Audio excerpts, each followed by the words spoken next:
Okay, we're live. All right, I did this. Hi, everyone. I'm Karl Hawkins, former bookseller, but current bookseller at heart with Greenlight Bookstore and community member of the Nonbinarian Book Bike. Feel free to check out on the Instagram all the things that the Book Bike is doing.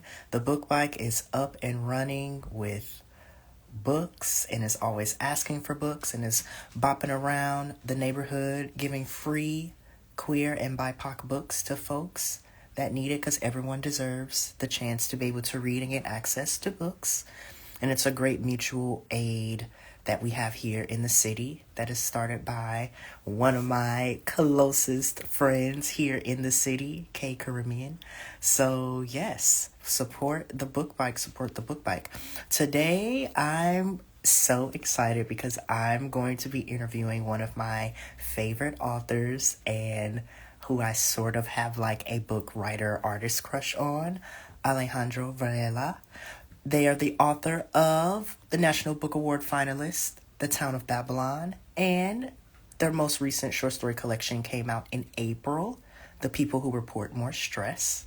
So I'm going to interview them for Latine Heritage Month, and this is going to be like a different type of interview. It's going to be like, let's sit down and have a little fireside chat on this rainy day, and we're just going to talk and get to know each other and see the person behind their work, what kind of makes them who they are. Yeah, we may talk about their books, but I want it to be a little bit different than that. I want us to get to know the artist and the author behind these wonderful works that are championing queer work and queer work by marginalized folks that we really don't get to showcase. So, thank you to the Book Bike for letting me be able to do this and kind of fan out and geek out and do all sorts of stuff.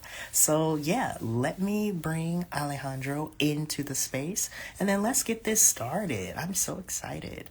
Now, let's see if I'll do this correctly because I have never done this ever.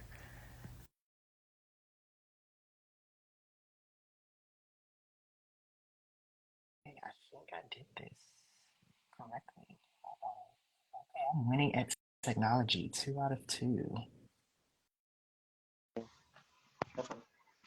Okay, I think it's working. I think we're on. Funny that I have my kids' things I behind me. love it. Hello, hi. Hi, You can is hear this working? me? Yeah, I think Yeah. so. You can hear me. I can hear you. We can see each other. This is great. I was like, I don't know how well this is gonna go with the technology. I've never done it, but it looks like we're good, so I'm excited. I'm deciding if it's a hat backward. How butch do I want to be right now? Oh, that's fair. I know. I got lip gloss on. I got my little beanie to the side, so I'm like giving like androgyny, non-binariness today. So that's where I am. Oh, so How are you? How are I'm, you? Let's start I'm there. good. I'm good. How you been? I'm good. I'm bopping around, writing, working in a play that opens next week. So I'm Yeah. surprised I'm still able to like sit here and actually talk to you because I'm everywhere, everywhere all at once. So I'm gonna admit something to you. I Okay, have not boned up for this, and I'm just gonna go with it. Whatever comes out, great. comes out. I love that. That's how I'm approaching it too. Let's follow instinct, strong and wrong. Yes, let's go. Um, it's always so disconcerting to do these things because I'm staring at myself and it just makes me want to change things. I know, yeah. I'm just like, oh, do I look good? Do I look okay? But yeah, no, I want it to be super chill. We're just sitting here chatting, and I want to get to know more about you because one, I'm a fan, and so this is exciting for me. Just Thanks. to share space and talk about, who you are as a person, what makes you a writer, and all those types of things. So yeah, Thanks. All right, let's get at it. all We're right. here. We're queer. Yeah, we're here, we're queer, and we're not straight. So I love that. Do you have a specific time and place or way that you write? I know for me, like I can't write at home. Like I have to like be in like a different environment to actually write. Now I'll do like rewrites and edits at my house. But when it Right. comes to like actually like putting pen to paper or really getting the narrative out, I have to be like in a coffee shop, or if I'm at work writing and it looks like I'm working, don't tell anybody that. Or just in a different space. It can't be like in a space where like it's like completely mine. Yeah. I um I write at home. I try to write on the couch, get up before everyone else does, and do some Okay. writing and editing on the couch. I used to have a workspace that I would share with a bunch of other writers and artists, Mm-hmm. multidisciplinary group. We were all part of the Lower Manhattan Cultural Council. Shout out to them. Okay. And we were given office space in downtown Manhattan for almost a year. And there were 16 of us, and 8 of us splintered off when that ended, and we found a space Mm-hmm. in Clinton Hill, down by the Navy Yard, actually. Oh, nice. And Okay. I would go there 9 to 5, drop off my kids at school, and I would write. And that's where I wrote The Town of Babylon. Wow. Okay. So you had like a structured like time and place where you would actually get that done. I fortunate because of grants, because I married well, because this was my Hmm. second career. Yeah. I could work 9 to 5 writing, and I'm most happy when I can do that because Mm. I can be efficient when I have the space and the time to do Yeah. it. It's much harder for me, and because the landlords of that building are greedy monster capitalists, we lost the space during the pandemic, and so now I'm back to writing at home, and Hmm. I have some office space here, but I share the space with my kids, my partner, my Yeah. husband. Like there's just a lot going Yeah. on, and uh, the doorbell rings. Pick up the kids from school. Someone's gonna make dinner, Yeah. and It's like all these other things that kind of like you can't like sit down to focus and you have to kind of like recalibrate to get back to that space. Yeah. so yeah. So then I was able to. Yeah, most of the writing happened in the office space, and when I'm at home, it's a little bit patchier, but I still, I get the job done Yeah. for the most part. Yeah, you get the job done. Okay. So you mentioned that like writing is your second career, and I know that like public health was the first. Please tell me, I know nothing about public health. That's how I'm going to approach this. So why public health? What attracted you to public health? I mean, you wrote about that in Town of Babylon. I was like, oh, this is a whole world I know nothing about. I want to know more. Like, what is it about public health that excites you? I think for the most part, I mean, it's going to sound cheesy, but I Mm, have a bent towards anything social justice, and mm-hmm. public health is the social justice science in a way. It is Yeah. about Mm, looking at equity, or what's missing. How do we redistribute resources? We're always looking at why people are sicker. And so the implication is that people should all be at a certain standard. And when we mm-hmm. drop from that standard, then, we should be worried and we should go into action. So I liked that ethos behind public health.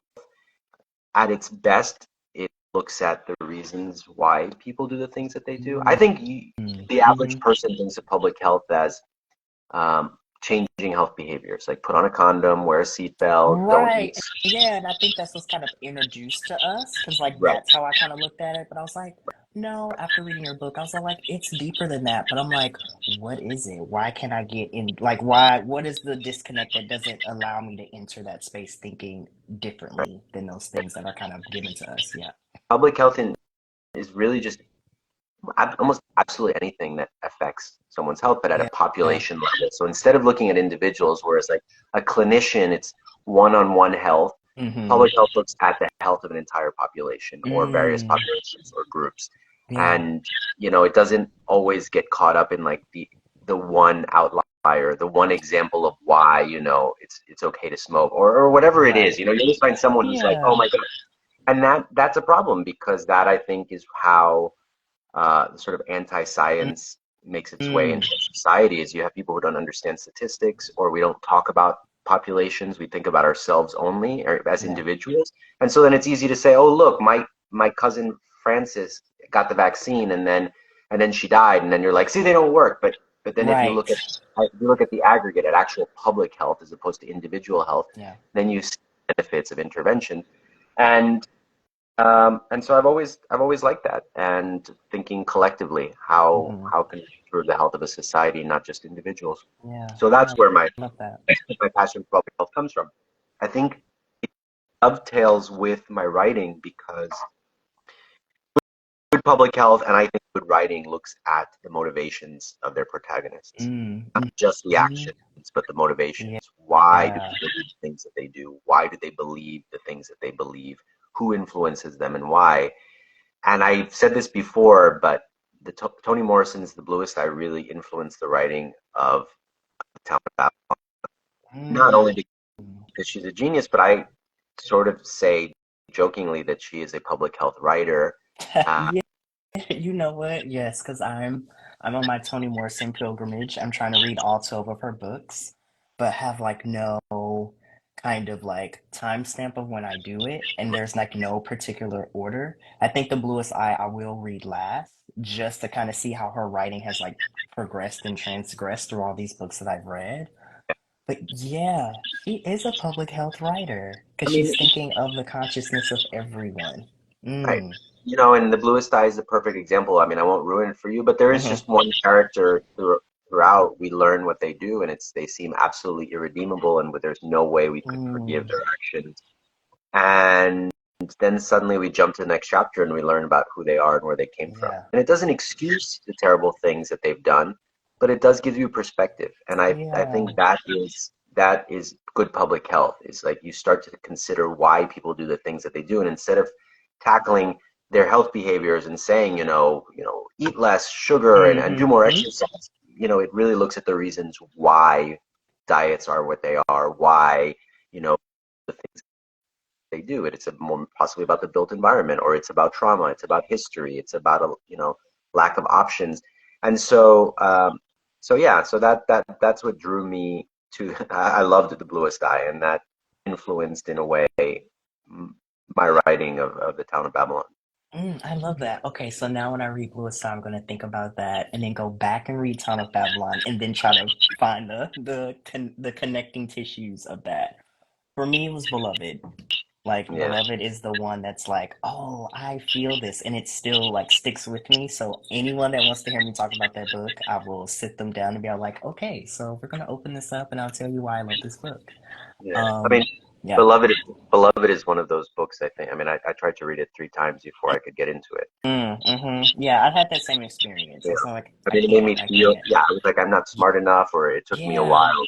Mm-hmm. Lewis, I got into that in a different way and really connected, and have since. No, not Yeah. everything. Yeah, I love that.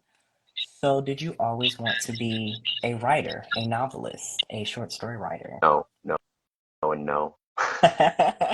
Okay, so then how did you fall into You're that? gonna love this. I wanted to be an actor. That's what I really wanted to do when I Okay, was a kid. I wondered that. I said, I feel like there's some acting energy that's there. Oh, Okay, tell me more. We have to unpack that. code, code switching is a form of acting. So Oh, of uh, course. we're always prepping for the role, and Mm-hmm. I think I wanted to be an actor, and then I went to college with the intention of studying acting, but not telling anyone that Mm-hmm. because I'd never really done it, and so I was Mm-hmm. afraid. And so I went pre-med, and I did terrible in bio and chem, but fine enough. But I Right. took an acting class, and I realized very quickly that I took 2 acting classes, got into the second one, and it was absolutely nerve-wracking for me. Mm, I could not mm, I mm, could not let go the way actors need to let go in order to train. Really tap mm. into the absurd and the silly and the inner child and the let go. Yeah, yeah, And it's hard. I found every one of those exercises that I was told to do. I mean, it was absolutely horrifying. It was horrifying on many levels. I was embarrassed to be doing, and then I also looked down on them. I mean, I just Hmm. had and I realized it was because it's a lifetime of trying to be perfect and to present as Yeah. perfect. Hmm. And we Hmm. can talk about the immigrant experience and the brown in a white Yeah. neighborhood experience, Hmm. all the reasons why you're trying very hard to not have a hair out of place. And then you go to an acting class and they're like, be as silly and as Yeah, ridiculous as yeah, they want you to dismantle all of that, and you're like, I don't all even of it. know how to do that as a human being. I So can't do it. like, I can't. Yeah, no, I can't trust do me, it. I'm still learning how to do it, and I'm all like, there are moments when I'm on stage and I'm like, I am being crazy. Right. How am I letting myself do Right. this? Right. So I couldn't do it, and I dropped out of the Hmm. acting class. The professor was very upset because it was one you had to audition for, and there was this long wait list, and I kept Yeah, trying, kept going. I would get to acting class early just to run around the building for half an hour ahead of time so that I I love would go that. in sort of like, you know, I would try to use up that nervous energy with physical activity. And Yeah. I didn't know about beta blockers back then. Otherwise, I might have Oh, taken one of oh those. yeah. Yeah, yeah, yeah. No, there are a few actors that I know that actually take beta blockers just to kind of help them and kind of like You know? level out just before they get on stage. I get it. But Yeah. also, you have to be careful about those things. Mm-hmm. I do that for the book readings, for the Mm-hmm. events, all this stuff. But Miguel Gutierrez, I don't know if you're familiar with his work, choreographer, Mm-hmm. Yeah. dancer, actor, singer. He does it all. And we did an interview for Bomb a few Mm. months ago, and he said Mm-hmm. you also have to be careful because you don't want to lose your edge. You don't want to be perfect. We're taught to be Yeah. perfect, show up to a thing, and know everything inside and out. But he said it's good. The spontaneity, give gives something to the performance. So I try to think about that too. I don't want to show up Right. fully sedated to the things that I do. Right. Yeah. And things that get easier. You know this probably the more that you do Yeah. them. Something like this, any kind of interview at the very beginning of this book tour, and I would have, relied Oh, heavily on yeah, of course. Oh, yeah, I'm speech. And sure. Yeah. now I don't think about it as much anymore. No. Oh, that's good. So you can say that it's gotten easier. Yeah, it has gotten easier. Yeah. Is it easy, like what audiences make it easy for you? Is it like book people or is it like, oh, people I don't know? Like is there different spaces that still kind of keep you like on guard or you just kind of just like throw caution to the wind, be like, fuck it, I'm gonna just show up as me. You know, I like being in settings.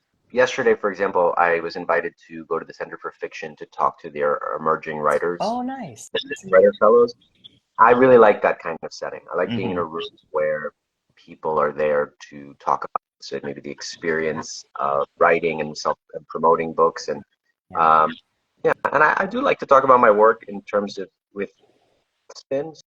So I always, when I'm in public health settings, to talk about the work is also quite Mm-hmm. enjoyable.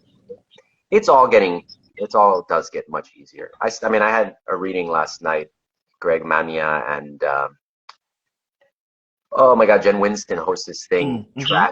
trash Oh reading yeah, or something, yeah, yeah, yeah, yeah. Mm-hmm. where you go and you have to read something that has been rejected or that you were not going to publish. That's in the trash, so to speak. Oh, I love that to celebrate that. Yeah, oh, how was that? Oh, it was fantastic. It was a full house at Sisters on Fulton, and it was a great experience. But I was kind of really nervous because it was a packed house. Yeah, of But course. so that all, which is to say, it still happens, but it does get much easier. Oh, that's good. Good. Okay, so now I have to ask this, the actor in me. What is your favorite type of like theater or like movies? Like, do you have those things that you're like, I have to go see this. I got it. Like, I'm bringing everybody, or I'm just gonna go by myself to see it.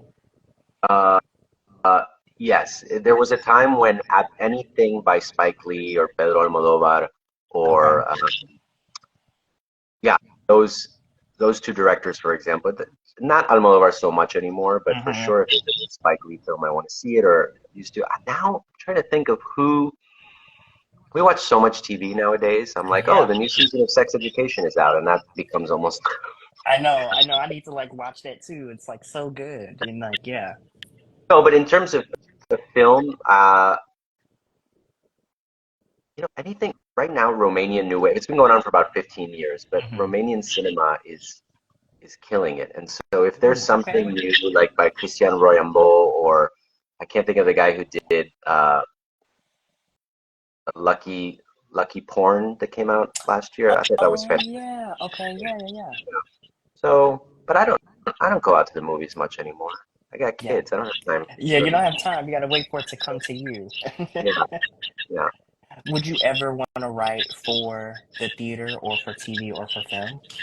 sure. Yeah, I mean, I have secretly and planned to write two television shows, which when I Okay, no, that's have, not a, yeah, well, you just manifested that. That's not a secret anymore. yeah, right. So when I have a little bit. when I have some time, I'd like to sit down and work on those two shows. I'm not, by comparison, the publishing industry feels like a piece of cake compared to the, Mm.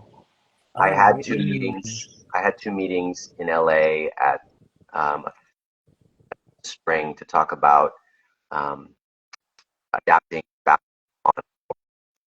for the screen. And, the people I met with are super lovely. And then the strike happened. So I think that Right. bold. But it is also, we love this. This is amazing. Everyone here Mhm. thinks this is really great. We really want to make this work. Now we need to find this person and this person and this Yep. person. And every single person has to sort of be on Hmm. board before. So that doesn't, yeah, I Yeah, that it gets like so messy and convoluted because then it no longer becomes yours and it gets farther and farther and farther away from you. I Yeah. think I'm eager to. I wouldn't want to adapt my own work, but I would Hmm. want to write the TV show and then have the scripts ready to go. Bring those to the table. Yeah, no, that makes sense. That definitely makes sense. Okay, as we kind of get, I was going to keep this super short. So, as we kind of get closer to the end of our time, I want to throw like this really fun question out. So, you're throwing a queer dinner party with what three people, living or dead, are you inviting? Be queer dinner party, living or dead. Uh, James Baldwin.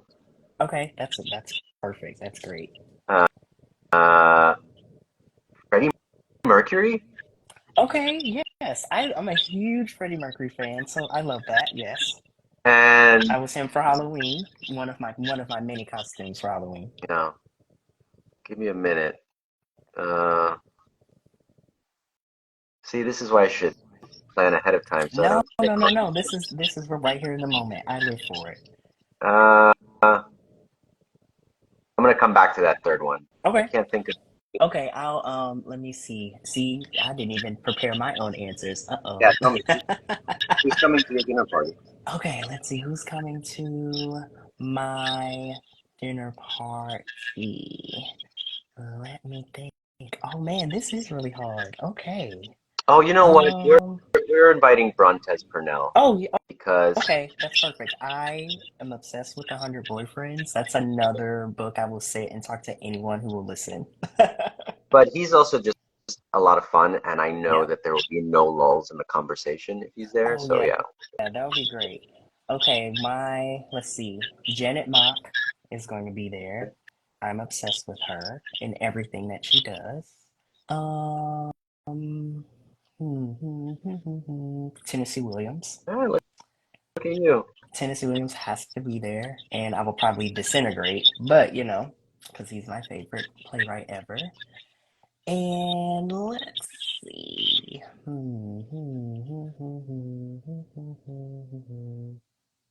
I'll probably do James Baldwin too.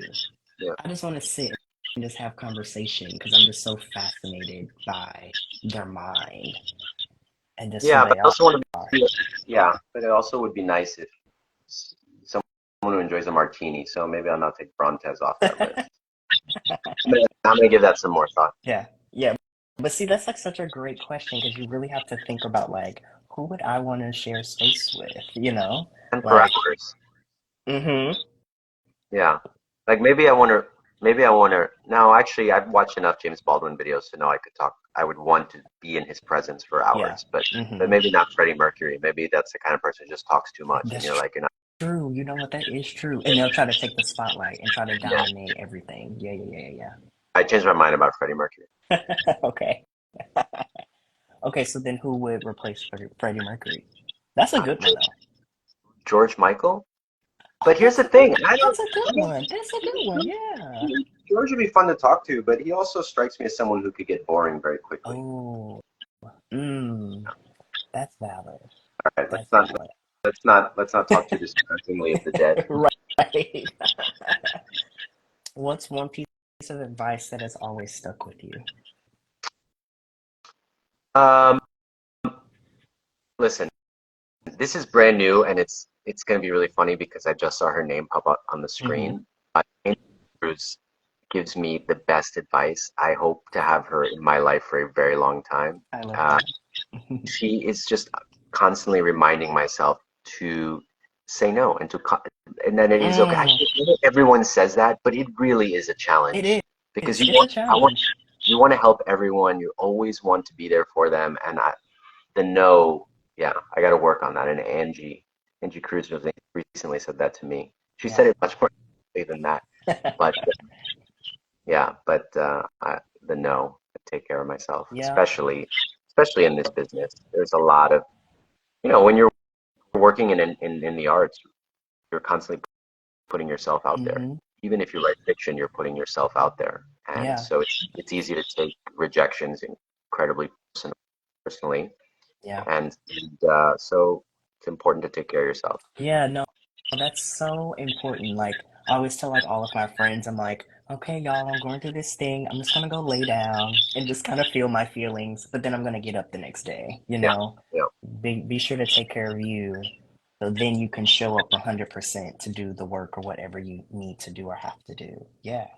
And also, my Aunt Miriam always tells me to to have a buffer in your bank account and never touch it. Like Mm, the safety mm-hmm. money. That was always good advice. I still go by that. Yeah. Oh, My rainy. I that's good. pretend it's not there. Yeah. Right. Yeah. So if anything happens, you know you're good, but you're not thinking about it, you know? Yeah. That's great. I think she might have also said to me once, "Don't ever worry about giving your 2 weeks notice because when you get fired, they make you leave that day." Oh, I love that. Yeah. Oh, okay. I'm gonna take that into some jobs. Yeah. I mean, I think Yeah. it's pretty rare that someone says you're fired in 2 weeks, right? Right. Usually it's Yeah. fired and it's done. So, but then Hmm. we're somehow supposed to extend the courtesy of giving 2 weeks Yeah. notice. Yeah. I've never understood that. I'm like, why are we doing this? And no one has never questioned this system of like respectability, but it's like you're not respecting me at the when the tables are turned. Yeah. I You so know? get that. What's next for you? Can you share what's next, or you're just like, I need to like rest and enjoy Uh, book tour? I can tell you what's next. I just finished writing a novel Love it. about a middle-aged man who experiences heartbreak for the first time. Mm. That sort of really deep, intense heartbreak that, you know, Mm-hmm. anyway. And you feel, So, yep, and you feel like your life is like what doesn't have any meaning. right, Yeah. Mm-hmm. you suddenly start to understand Taylor Swift and all pop music. Mm-hmm. And so he is heartbroken and was dumped. And instead of wants desperately to reach out to the person who broke up with him, but instead of doing Mm-hmm. that, begins emails that he never sends. And I so love that. it's an epistolary novel in which he writes about 45 emails that he never sends, and in the process, um, revisits their relationship. And I give it the public health spin, and we also analyze Mm-hmm. race in class because you know me. Of course, it's a white guy who dumped him, Of course, yeah. and We gotta call them out to the carpet and and so and reveal them. The same right, thing happens in the play that I'm currently writing now. right, So yes. yeah. Mm-hmm. And so he's sort of miserable and is really can't believe. I think at some point when he is crying in a park, it occurs to him that he had no control over his tears, and he starts to think, "Oh, this is brain Mm. chemistry." So then he starts researching what heartbreak is and looks at what Ooh. uh, oxytocin and cortisol and epinephrine and what are the roles in it. Yeah. And he realizes that every time he thinks of his ex, he gets a jolt a little bit. It's like methadone, Mm. and Mm-hmm. and so that makes it easier for him to process the heartbreak when he realizes how chemical and involuntary it is. Yeah. And that, in a nutshell, is what the novel is about.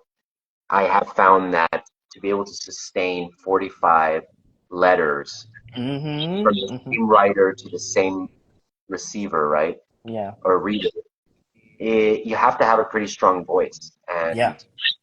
And although I enjoy the voice I've been writing in this particular book, it suddenly occurred to me that maybe some of the letters have to be to other people, and maybe they don't all. Mm. Some of them could be. Anyway, so I'm playing with that a little bit, and I'm hoping that'll be the next book. Oh, that sounds exciting. Do you have like a goal of when you want this to come out into the world? Um, year after next, I'm going to take a year off because, 22, 23, we're taking 2024 off, but in 2025, I would like this book. In the spring of 25, I would like this book to Oh, come out. I love If that. I had a choice, that's when it would. Right. Right. Because, we don't get to decide when we want our work to come out, we don't get that Go. choice. No, that sounds great. That's like really inspiring for the play that I'm writing because I'm writing about very similar things. And it's like, what does, trauma look like and how we kind of process that and like, especially through like heartbreak and things like that. And yeah. But I also think, like most things, most major stressors in our life, and here's where I get public healthy. Mm-hmm. Heartache or heartbreak, depending on who you are. I believe for some people, it's grief, like actual cry every day grief, Yeah, and no. Mm-hmm. you can't function, you can't talk, you eat less, you lose weight. It's Yeah. really intense. But for some people, I don't actually. I think it's a few sad days or a few sad weeks, or it's much lower Mm-hmm. level. And what I argue in the book is that depending on how you handle life stressors anyway, that'll Mm-hmm. dictate, or that'll be a kind of uh, a bellwether for how you handle heartbreak. So Yeah. if you're the kind of person that gets easily frustrated and will kick the vacuum cleaner down the hallway when it doesn't work, you're Yeah. probably going to be the person who's going to spontaneously cry every day for a month after you get dumped. Right. Not always, but I'm that's what the narrator is arguing in his letters, that Mm. his reaction to heartbreak has a lot to do with his upbringing. Yeah. Oh, that sounds so. Oh, I'm excited. I would love a proof. I would love an advanced copy. That sounds so great. We can Also, it make that. mimics my life, so I'm just like, okay, am I ready to read myself again? Actually, I never read work in progress. I never Mm. have before, but this Monday night, Sarah Schulman does the First Monday series, Oh and yeah. yeah. So I'm going to read a couple of chapters from this new novel on Monday. So we'll see how Ooh. it goes. I'm very Yeah. curious about what the reaction will be. Yeah. That. Not Yeah. just not Yeah. just not just for the audience, but for me, because I usually read stuff out loud to Mm-hmm. find the rhythm in the language, but I'll Mm-hmm. I read it do the out same loud. thing. Yeah. But I read it out loud to myself in the living room. Mm-hmm. Mm-hmm. Occasionally, my partner will listen, but yeah. So yeah, I'll be curious to see what Yeah, it feels like. I'm experiencing that too because I very much was like a private writer, and then it's like, okay, I'm gonna put it on the internet. No one's not gonna check for me. Now I'm like really like sending it to people who are on my couch, those people who I really trust, and I'm like, okay, I want your feedback. Like, what do you think? And like that has been really great for me to really objectively look at the work because I'm coming from such a subjective place. So yeah, I relate to that. It's like, okay, I need to no longer not read it to myself because I know what it sounds like. I know how it's going to sound, but then how are people perceiving it? Yeah. I think the issue also is that when at least in this case, so on Monday night, I'm going to read two chapters from the new novel. Mm-hmm. I am cherry picking, right? I'll probably pick the Mm-hmm. two that I'm most excited about. If I have a Right. Yeah. positive reception from the room, it really is quite biased because Mm-hmm. the assumption would be that the entire book is that good, but it may not be. But also Mm-hmm. because it's an epistolary novel, in that sort of writing maybe can't sustain the reader for 45 chapters. Yeah, that's So true. yeah, so it's Mm-hmm. the workshopping of this will be interesting. Yeah, that will be interesting, but it also seems like a really great way to kind of see where you want to be able to shape this since it's still in progress. You know, So yeah, it'll inform you really, really you well. know, you asked me earlier about the best advice you've ever gotten. Mm-hmm. Uh, Maybe not the best advice, but just recently, I think I was for fiction again, and it was Kieja Lehman interviewing Ayanna Mathis about her new book, The Unsettled. Mm-hmm. Know that there had been a particular, I don't know, several years or more between her last book and this one, and he Mm-hmm. was in effect complimenting her or praising her for taking the time that she needed to write and not feeling this pressure to produce every Mm-hmm. single, you know. And I do feel that pressure to continue to produce, and I could write. Some people are going to hate me for saying this, but I'm at a place in my life where I could write a novel a year for the next 6 or 7 or 8 years because I have the ideas and I have desire to do so. Yeah. But I've also benefited in my career from the first two things that I put out there in the world that have been more or less well received. They had a longer shelf life. So I had time to look at the work for longer than just 6 months. Yeah. And so Mm-hmm. that is a danger, that even when I think something is in good shape and I hand it off to agent and editor, then it Mm-hmm. gets in the pipeline and you lose a bit of control. No matter, Mm-hmm. you can always say no, but Right. the aforementioned uh, difficulty I have with saying no to people. So once it's in the pipeline, you think, okay, people are working on this. I don't have this say that I used to have. Yeah. And so that is an argument for not rushing through. Yeah. We And all can be yeah. frustrated.